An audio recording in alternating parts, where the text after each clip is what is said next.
What's up, witches?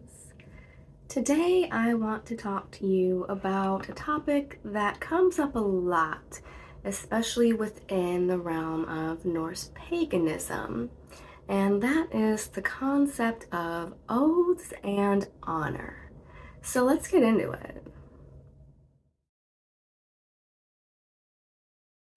So the Havamal, aka the words of the High One, aka Odin, as well as what we see described of Germanic culture in the writings of Tacitus, seems to place a great emphasis on these concepts of oaths and honor. In fact, one of the few things which could perhaps be counted as a sin in Northern and Viking culture is oath breaking, for which one would be cast down to Niflhel, the deepest, darkest, most tormented depths of hell, which was probably the closest to the Christian version of hell, according to Snorri. Which kind of got me delving down a little mental rabbit hole, as I want to do. And I started thinking about why this concept, especially in the Havamal and things like that, are emphasized so strongly. In an early human society where, Jotun are running rampant,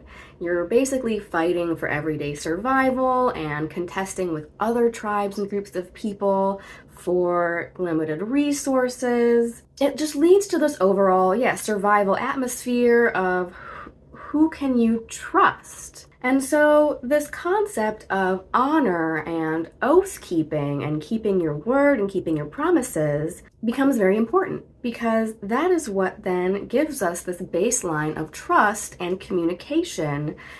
that we can establish when dealing with others. Mutual understanding that both parties will adhere to this set of common or communal guidelines becomes very essential, because otherwise you would never have this baseline of trust to be able to deal with other people. And I think this also ties into things like hospitality and guest right being emphasized so strongly in Germanic culture, because if a stranger shows up and you don't know this person and they don't know you, you don't know where they come from, you don't know what they're doing there, but with this strong emphasis placed on hospitality and guest right, you can at least be relatively certain that if you show up at someone's hearth, that you can be assured that they will at least welcome you to sit by the fire and give you what they have of food and drink, and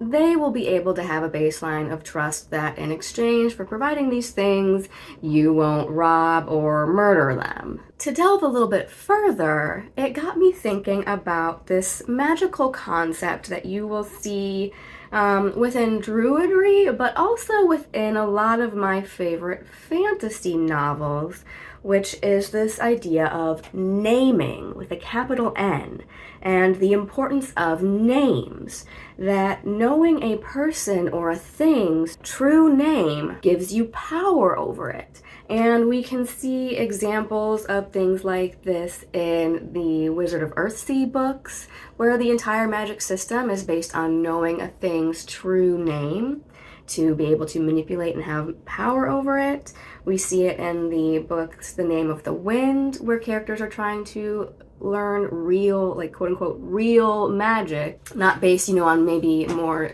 scientific principles like sympathetic magic and things like that, where just by knowing the true name of the wind, you will be able to call up and control it. And we also see it in modern Christianity with the concept of demons and demonology, where knowing the true name of a demon or a god or a being will allow you to summon it and have some sort of power over it. And so I think this concept also relates to these stories and myths about the gods, placing such a strong emphasis on this in terms of keeping your oaths and being a man of your word. Because not only is your word all you really have at the end of the day, even if you have nothing else, literally nothing to your name, and the Havamal, I'll pull up a couple passages here that really place a strong emphasis on this, that at the end of the day, all you really have is your reputation. But it leads me to wonder if speaking truth equals power.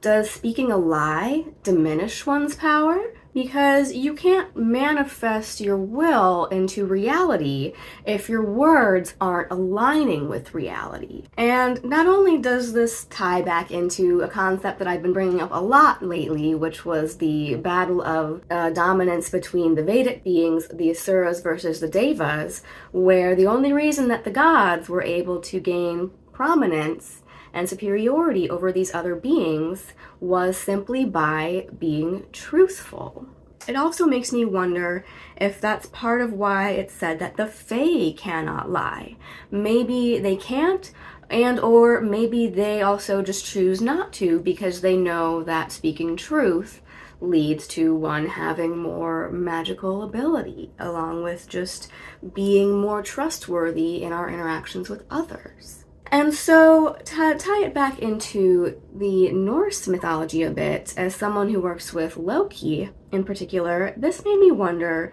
why Loki Liesmith, as he's so often called, is so powerful. Because if he's able to lie and manipulate and do all of these things that he is said to do, how does he then gain any sort of power or strength in energy or ability to interact with others and whatnot at all? Perhaps it's just that he is so much like the Fae, glib of tongue and manipulative, that he can kind of skirt around the truth without outright lying, and so he very rarely needs to actually tell an outright lie. But it also makes me wonder if this is part of why it is said that him and Odin are blood brothers, and that Odin made a pact with Loki that he would never drink without Loki also drinking with him. Because if Loki must often lie or trick or manipulate on Odin's behalf, or, even if it's not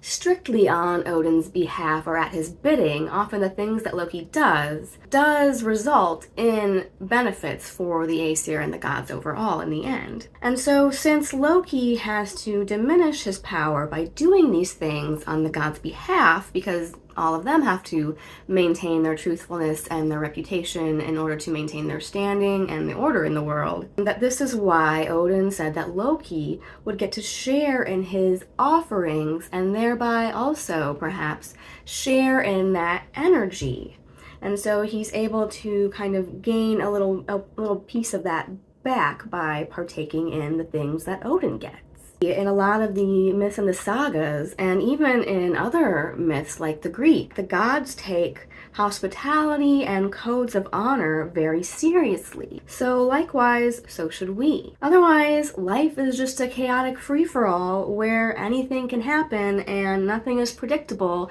and no one can trust anybody else. So by following this code of honor and aligning it with that of the gods, it creates this sense of order and stability in the world and binds us together in this common ground. And so I think that that's kind of like the trick of it, is that by striving to honor and impress the gods by being an honorable person and being truthful, not only with others, but with oneself, you end up honoring, improving, and impressing yourself. So I'll just leave you with that food for thought as always. Let me know what you think, and until next time,